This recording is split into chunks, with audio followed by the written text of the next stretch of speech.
আহ, আমি আজি শদিয়ালৈ আহিছোঁ। আপোনালোকে সকলোৱে জানে যে এইবাৰ আলু খেতি শদিয়াত ব্যাপক ৰূপত হৈছিল আৰু সমগ্ৰ অসমৰ বিভিন্ন প্ৰান্ততো আমাৰ যিসকল নিবনুৱা শিক্ষিত যুৱক আছে তেওঁলোকে মিলি এইবাৰ অসমত কৃষি বিপ্লৱ বা আলু খেতিৰ এটা নতুন চিন্তাধাৰাৰে তেওঁলোকে কৰিবৰ কাৰণে আগবাঢ়িছিলে। এইটো অত্যন্ত শুভ লক্ষণ আৰু এইটোৱেই এই ধৰণৰ জাতীয়তাবাদী আচলতে কৰিব লাগিব। কিন্তু তাৰ পাছত চৰকাৰৰ ভুল নীতিৰ কাৰণে চৰকাৰে আলু খেতিয়কসকলক ন্যায় দিব লগা যিটো কথা দিব পৰা নাই আৰু যাৰ ফলত উচিত মূল্য তেওঁলোকে পোৱা নাই। আমি দেখিছোঁ যে এই ক্ষেত্ৰত চৰকাৰৰ এটা নীতি যিটো নীতিৰ অভাৱৰ কাৰণে, কাৰণ বেলেগ ৰাজ্যসমূহত নিজে আত্মনিৰ্ভৰশীল হৈছে, কাৰণ আলু যিকোনো খাদ্যৰ যিকোনো উপাদানতে আলু দৰকাৰ হয় আৰু সেইকাৰণে একেবাৰে অত্যাৱশ্যকীয় এটা সামগ্ৰী হিচাপে কৃষি সামগ্ৰী হিচাপে সকলোৰে মাজতে গৃহীত বা সমাদৃত। তাৰ পাছতো আমাৰ কৃষকসকলে যিমান এবাৰ আলু উৎপাদন কৰিছে, আমি বেচৰকাৰী সূত্ৰত গম পোৱা মতে ই অকল অসমৰ আলুৱে 8ৰ পৰা 9 মাহ অসমৰ ৰাইজে খাব পাৰিব। আৰু যিহেতু এতিয়াও বহুত আলু কিনিবলৈ বা ওলাই যাবলৈ বাকী আছে, এতিয়া বাকী থকা যিটো আলুৰ সংখ্যা এইটো প্ৰায় 10,000 মেট্ৰিক টন। ইমান ভালকৈ উৎপাদন কৰিছে, নিবনুৱা যুৱক যুৱতীসকলে আত্মসংস্থাপনৰ বাট দেখুৱাইছে, জাতীয়তাবাদৰ ভেটি গঠন কৰিবৰ কাৰণে কাম কৰিছে, কিন্তু চৰকাৰে এই খেতিয়কসকলক ন্যায় দিব পৰা নাই। কিন্তু আমাৰ ওচৰৰ ৰাজ্য পশ্চিমবংগত এতিয়া দেখিব যে তাত কিন্তু আমাৰ খেতিয়কসকলক সেইসকল খেতিয়কক তেওঁলোকে উৎসাহিত কৰা দেখিবলৈ পাইছোঁ। আমাৰ ইয়াত শীতলীকৰণৰ কোনো ব্যৱস্থা নাই, শীতলীকৰণৰ কাৰণে কোনো ধৰণৰ ভঁৰাল নাই, যাৰ ফলত এই অৱস্থা। তিনিচুকীয়াত মানে সমগ্ৰ ৰাজ্যখনতে 30টা শীতলীকৰণৰ তেওঁলোকৰ ভঁৰাল আছে আৰু তাৰে 27টা ব্যক্তিগত বনীয়া গোষ্ঠীৰ আৰু 3টা চৰকাৰী আছিলে, সেইকেইটা বন্ধ কৰি ৰাখিছে, লিজত ৰাখিছে। য'ত য'ত উৎপাদন হয় তাতে তাতে শীতলী উৎকৰণৰ কাৰণে ব্যৱস্থা থাকিব লাগে, এইটো এটা নিয়ম। পশ্চিমবংগত 5,000 শীতলীকৰণৰ কাৰণে তেওঁলোকৰ ভঁৰাল আছে আৰু আমাৰ 30টা। লাজ লাগিব লাগে অসমৰ মুখ্যমন্ত্ৰী। এই মানে বিভিন্ন সভাই সমিতি এইকেইদিন শিৰ ফুলাই ফুলাই কথা কৈ আছে আৰু এইফালে আমাৰ খেতিয়কসকলে নিজৰ খেতিৰ উৎপাদিত সামগ্ৰী বিক্ৰী কৰিবলৈ বজাৰ নাই। এইটো কাৰণে তেওঁলোকে ইফালে তেওঁলোকে চিণ্ডিকেট যিটো চলাই আছে, যিহেতু তেওঁলোকে আলুৰ চিণ্ডিকেট চলাই কাৰণে ফাঁচী বজাৰৰ এই বিশেষ পট্টিটোৰ মানুহৰ পৰা তেওঁলোকৰ চিণ্ডিকেট চলাই থাকে। তিনিচুকীয়াতো কেইবাগৰাকীও বনিয়াই চিণ্ডিকেট যিহেতু চলাই আছে, সেইকাৰণে আমাৰ কৃষকক ন্যায় নিদিয়ে। অসমৰ মহিলাসকল বিক্ৰী গৈছে নেকি যে আজি প্ৰলোভন বিভিন্ন নাই, কিয় বিক্ৰী হ'ব? অসমৰ মহিলাসকলে জানে যে এইটো প্ৰাপ্য অধিকাৰ। 10,000 টকা দিছে, 1250 দিছে, এইবোৰ কাৰ পইচা? এইবোৰ তেওঁলোকৰ নিজৰ পইচা, কৰ কাটল দিছে, খাজানা পইচা দিছে। তেওঁলোকে ভাবিছে যে মুখ্যমন্ত্ৰীয়ে ভাবিছে তেওঁলোকক পইচা দিছোঁ মানে তেওঁলোকৰ ভোট কিনিব পাৰিব।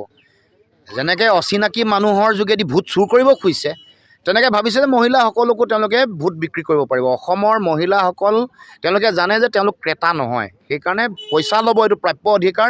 ভোট কিন্তু তেওঁলোকে যিহেতু বিবেকক বিক্ৰী নকৰে, ঠাইত দিব। এইবাৰ বিজেপিয়ে যিমান অন্যায় কৰিছে, যিমান অত্যাচাৰ কৰিছে, এই কৃষকসকলক যেনেকৈ তেওঁলোকে মানে আলু বিক্ৰী কৰিব পৰা নাই, আমাৰ ধান খেতিয়কসকলৰ অৱস্থা বেয়া। 98% কৃষিভূমিত জলসিঞ্চনৰ ব্যৱস্থা নাই, 3টা খেতি কৰিব নোৱাৰে, চিণ্ডিকেট আৰু কলা বেপাৰীৰ দপদপনি চলিছে। এইবোৰৰ মাজত ৰাইজে সঠিক আৰু শুদ্ধ সিদ্ধান্ত ল'ব। হিমন্ত বিশ্ব শৰ্মাই অসমৰ মানুহৰ বিবেক আৰু মগজু কিনিম বুলি ভাবিছে, কিনিব নোৱাৰে। আমি কেতিয়াও আমাৰ মগজু বন্ধকতো ৰখা নাই, বিক্ৰী হ'বলৈ নিদিওঁ আৰু আমাৰ মহিলাসকলেও নিদিয়ে। তেওঁলোকে সঠিক সিদ্ধান্ত ল'ব। জুবিনক কৰা অন্যায়, আমাৰ কৃষকক কৰা, আমাৰ ঠিকাদাৰসকলক পইচা নিদিয়া, বিল নিদিয়া, কৃষকসকলে প্ৰাপ্য অধিকাৰ পোৱা নাই, আন কৰ্মচাৰীসকলে অল্ড পেঞ্চন স্কিমৰ নামত যুঁজি আছে। সকলোৱে এইবাৰ সঠিক সিদ্ধান্ত, শুদ্ধ সিদ্ধান্ত ল'ব আৰু কোনেও তেওঁলোকৰ প্ৰলোভনৰ ৰাজনীতিত ভুল নাযায়। কিন্তু বজাৰখন আমাৰ নহয়। যেতিয়ালৈকে পথাৰ আৰু বজাৰ দুয়োটা আমাৰ নহ'ব, তেতিয়ালৈকে আমাৰ অসমৰ থলুৱা কৃষকে ন্যায় নাপাব। আৰু সেই কথাটো আমি সমগ্ৰ অসমত দেখি আছোঁ। আমি সদায় এই কথাষাৰ আমি আমাৰ দলভাৱত দাবী উত্থাপন কৰি আহিছোঁ। অতি শেহতীয়াকৈ শদিয়াত আমাৰ থলুৱা নিবনুৱা যুৱক যুৱকসকলে বেংকৰ ঋণ লৈ আলুৰ খেতি কৰি আছে আৰু আলু দাম নাই।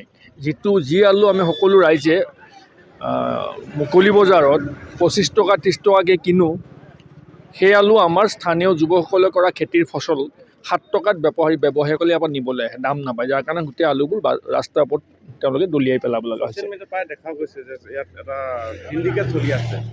এই চিণ্ডিকেটটোৰ বিষয়ে বহু বছৰৰ পৰা আমি কৈ আছোঁ যে চিণ্ডিকেট সকলোতে চলি আছে, আৰু জনসাধাৰণে ভাবে যে চিণ্ডিকেটটো কয়লা বা কাঠৰ চলি আছে, আমাৰ গাত লগা নাই। আচলতে নহয়, চিণ্ডিকেট সকলোতে চলি আছে।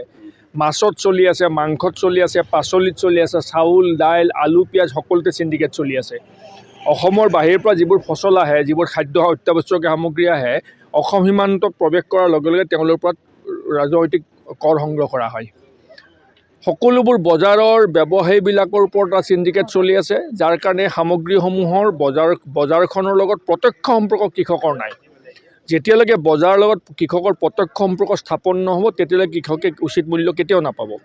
আজি যদি চিণ্ডিকেট নচলিলেতো অসমৰ জনসাধাৰণে আজি যিমান টকাত মাছ খাই আছে, 100 টকা কমত মাছ খাব পালেহেঁতেন। যিমান দামত কণী খাই আছে, 2 টকা 3 টকা কমত কণী খাব পালেহেঁতেন। যিমান টকাত দামত মুৰ্গী ব্ৰইলাৰ খাই আছে, 50 টকা কম দামত মুৰ্গী মাংস খাব পালেহেঁতেন। অকল ৰাজনৈতিক কৰ দিব লগা হোৱা বাবেই হিমন্ত বিশ্ব শৰ্মাৰ চৰকাৰখনৰ প্ৰত্যক্ষ পৃষ্ঠপোষকতাত সকলোতে তেওঁলোকে ৰাজনৈতিক কৰ সংগ্ৰহ কৰি আছে, চিণ্ডিকেট চলাই আছে, যাৰ কাৰণে ইয়াৰ কষ্ট ভোগ কৰিবলগীয়া হৈছে জনসাধাৰণে। অসম যিটো আমাৰ ভাৰতীয় জনতা পাৰ্টি আগতে বহুতো পুৰণি আপোনাৰ অসম গণ পৰিষদৰ পৰা আহিছিলে, আজি সেইবিলাক মানুহ ইয়াত নাই। আজি অসমখনতে হিমন্ত বাহিনীয়ে হ'ল বুলি কোৱা শুনিছোঁ। এই ক্ষেত্ৰত কিমান এতিয়া ভাৰতীয় জনতা পাৰ্টীৰ যিবোৰ দল নিষ্ঠাৱান কৰ্মী, যিসকলে দলৰ জন্ম দিছিল, দলক বহু কষ্টৰে শূন্যৰ পৰা দলটোক থিয় কৰাইছিল, যিসকলৰ কষ্টৰ ত্যাগে দলটো ক্ষমতাত অহাৰ বাবে সুবিধা কৰি দিছিল, সেইসকল আজি দলত অৱহেলিত। সেইকাৰণে দুটা কথা আমি খুব মুকলিয়ে ক'ব বিচাৰোঁ যে ভাৰতীয় জনতা পাৰ্টীৰ তৃণমূলৰ বা যিসকল নিষ্ঠাৱান দলৰ কৰ্মী, যিসকল দলক জন্ম দিছিল এটা আদৰ্শৰ আধাৰত, সেইসকলে দলক সংস্কাৰ কৰাৰ কাৰণে ব্যাপক চেষ্টা চলোৱা উচিত। দল হিমন্ত বিশ্ব শৰ্মাৰ তেওঁৰ কংগ্ৰেছৰ পৰা যোৱা সাংগু পাংগুসকলৰ গ্ৰাসৰ পৰা দলটো মুক্ত কৰাৰ কাৰণে চেষ্টা কৰিব লাগে। অন্যথা দল ত্যাগ কৰি আহক, আমি একেলগে এইসকল দুৰ্নীতিগ্ৰস্ত ব্যক্তিৰ বিৰুদ্ধে আমি যুঁজ কৰোঁ।